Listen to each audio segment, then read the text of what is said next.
おはようございます。センドラです。四国別格霊場巡りも今回が最終回です。今日は別格霊場の結願所である20番の大滝寺を参拝してから、京都の真言宗総本山の東寺に向かおうと思います。歩き遍路旅に比べれば若干物足りない感じもするんですが、油断しないで最後まで気をつけて走ろうと思います。今目指している大滝寺は大滝山の山頂近くの標高910メートルあたりにあるらしいので、雪がちょっと心配なんですよね。恐る恐る走ってたんですけど、案の定雪が見え始めてきて、これ今回で一番危ないんじゃないかななんて思ってたんですけど、やはり予想通り大滝寺の近くになると路面の積雪も増えてきて、危険な感じです。今これ右側に見えるのが、大滝寺ですね。駐車場はこの先らしいので、そっちに車を止めに行ったんですが、雪がすごくてどこが駐車場なのかいまいちよく分かりません。とりあえず駐車場らしきところに車を置いて歩いて雪道を戻ります。大滝寺の案内板を盗む人がいるみたいですね。結構怖いことが書いてありました。大滝寺は四国88カ所に別格20を加えた108霊場の中で最も高いところにあるお寺なんだそうです。この標高だとさすがに寒いですね。別格霊場20番大滝寺です。今回別格霊場を車で回って思ったんですが、これ88カ所の遍路転がしよりも厳しい山道が何箇所もあるんですよね。いつか108箇所を通しで歩き遍路してみたいななんて思ってたんですが、相当ハードルが高そうですね。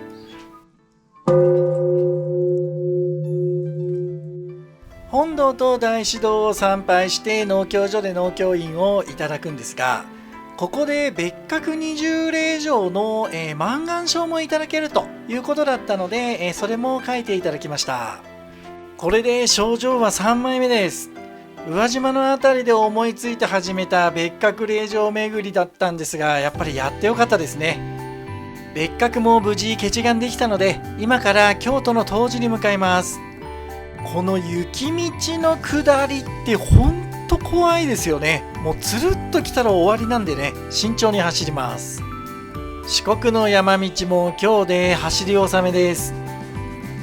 ちょっと悲しいですけどね、またいずれ戻ってこようと思います。それでは最寄りのインターから高速に乗って一気に京都まで向かおうと思います。お遍路には全く関係がないんですが、実は私3月から生活環境が大きく変わるんですよね。なので今までみたいに平日長い間どっか行くとかっていうのがもうこの先しばらく無理だと思うんですよ。今完全にお四国病なので、コロナが収まったらすぐにでも2週目に行きたいなんていう気持ちすごく強いんですが、当分の間はもうお遍路できないんだろうなと思うと、四国を出てくのが本当に辛いです。でもいずれまたチャンスは来るでしょうから、それまでは総集編とか作りながら、細々と、お遍路つないでいけたらなと思ってます。はい、京都に到着しました。天気が悪くなってきて今にも雨が降りそうですが、早速東寺を参拝しようと思います。ここが駐車場ですね。いつも後悔するんですが、だいたい私事前勉強せずに、来ちゃうので、どこに何があるのかが全然わかりません。真言宗総本山東寺です。東寺にはいくつも門があるんですが、この門は南大門ですね。幅約18メートル、高さ約13メートルで東寺に存在する門の中で最大なんだそうです。正面に見えるのが金堂ですね。金堂と講堂、五重塔は庭園の中にあって、見学するには別途拝観料が必要です。これが講堂ですね。それから、金堂です。この辺は後でまた、拝観料を払って見に行きたいと思います。まずは西院にある御栄堂に行ってみました。この御栄堂はかつてお大師様が住んでたと言われている国宝で、国宝の名称は大師堂となっているようです。今までのことを振り返りながらじっくりと参拝します。続いて拝観料を払って庭園に入ります。お遍路さんは拝観料が少し安くなるみたいで割引してもらいました。なんかこれは嬉しかったですね。立体曼荼羅21体の仏像が安置されている講堂です。国宝や十分の仏像だらけですごい迫力がありました。中は撮影禁止だったので撮ることはできませんでした。続いて金堂です。ご本尊の薬師如来の台座には十二神将が並んでて、薬師如来を支えるような形になってるんですよね。お堂の中にはいろいろと説明してくれるガイドの方もいらっしゃって、とても分かりやすくて大変勉強になりました。続いて国宝の五重塔です。日本一高い五重塔で高さは 54.8 メートルあります。通常五重塔の内部は非公開なんですが、今日は特別公開の日だったのか、1層目の、中を見ることができました。4体の如来と8体の菩薩が安置されてて、息を飲むような美しさでした。農協所は直堂の中にあります。うちの妻が写経がしたいって言うんで、ここで写経をさせてもらいました。ちなみに妻は自宅に帰ってきてから毎日般若心経を読むようになって、すっかりお四国病になっちゃったようです。上満の証をいただいて、これでついに四国108カ所の参拝が本当に終了です。嬉しいのか悲しいのかよくわかんない気持ちですけどね。とりあえずコンプリートということで、今晩はお祝いしようと思います。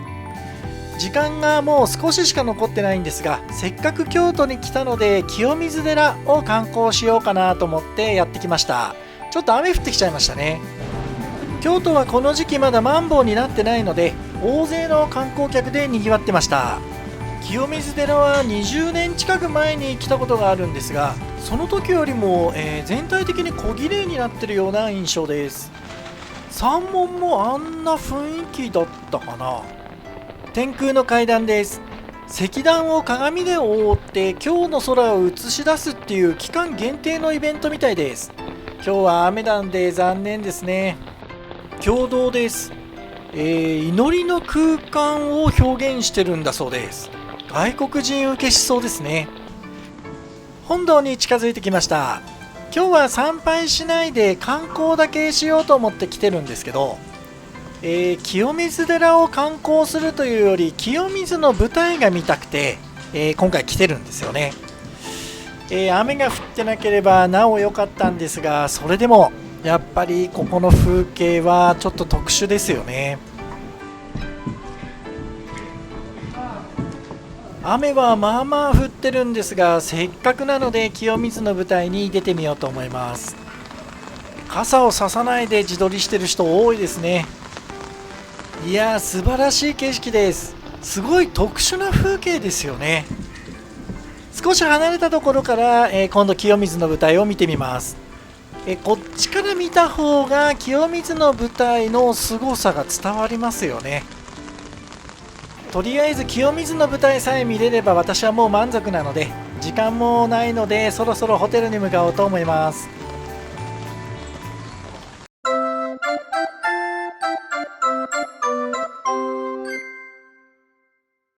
今晩のお宿はザ・リッツ・カールトン京都です。右前方に見える鴨川沿いにある低めの建物、これがリッツ・カールトンです。キョロキョロしながら走ってたら駐車場を通り過ぎちゃったので、ぐるっと回ってまた戻ってこようと思います。このリッツ・カールトンは鴨川沿いにあって、景色が素晴らしいということなんですが、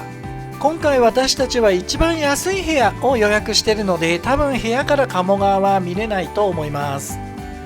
駐車場が1泊4000円って聞いてちょっと驚いたんですが、バレーサービスとのことなので、このクラスのホテルだったら良心的な金額ですね。とてもかっこいいドアマンがレセプションまで案内してくれます。このホテルは食事なしで一番安いお部屋でも10万円以上するんですよ。本来であれば私なんかは絶対に泊まれない超高級ホテルなんですが、この何年か海外旅行にほぼ行けてないのでポイントばっかり溜まっちゃってて、見たら今回ポイントで泊まれそうだったんで、支払った金額は宿代としてはほんと数千円ぐらいで済みました。チェックインはラウンジでお茶とかお菓子をいただきながら、着物を着た女性の方がいろいろと手続きしてくれるんですが、とにかく素晴らしいホテルだったんですが、お見せしたい映像が多すぎてこの動画にまとめきれそうにもないので、リッツ・カールトン京都に関してはまた改めて別の動画でご紹介しようと思います。今回は一番安いデラックスっていうお部屋を予約してたんですが、アップグレードされて2つ上のデラックスガーデンビューっていうお部屋をアサインしていただきました。本当は鴨川ビューが良かったんですけどね、さすがにそれは無理のようです。全てのものが高級そうで、間接照明も効果的に効いてて素晴らしいお部屋でした。夕食はリッツ・カールトンに入ってるレストランで食べようかとも思ったんですが、せっかく京都に来てるんだからポント町を歩いてみたくてね、街の方に出ることにしました。さっき歩いたアプローチが夜になると幻想的な雰囲気になってきました。いつかまたここに泊まりに戻ってこれるように、これからもまた頑張って稼がないといけないですね。初めてのポント町です。ポント町っていうと、漫画の島耕作で昔読んでね、その時初めて知ったんですけど、京都っぽい雰囲気ですよね。今日は特に予約はしてなかったんですが、鴨川沿いにある牛の骨の評判がいいということで行ってみたら偶然入れたので、ここで食事することにします。60日近く歩いたお遍路の話とか、今回の車で別格を回った話とか、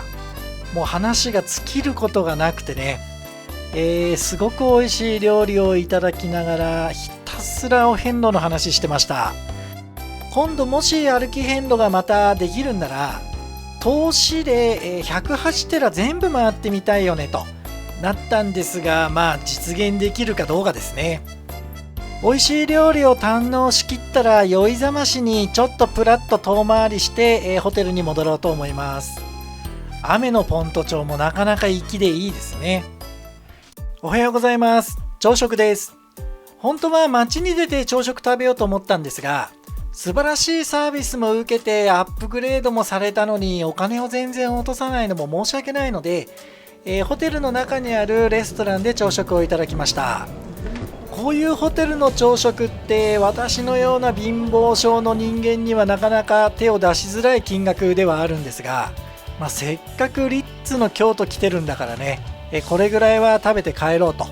妻に強く言われたので、最初はしぶしぶ入ったんですが、食べてみたら美味しいしね、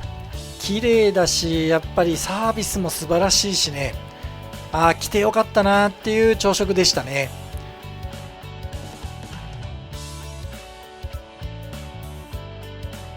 今回も最後までご覧いただいてありがとうございました。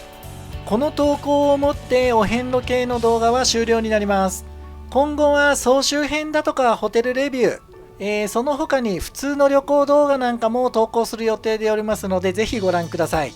ちょっと投稿するペースが遅くなると思いますが、末永くお付き合いいただければ幸いです。チャンネル登録、高評価、コメントぜひお願いします。それではまた。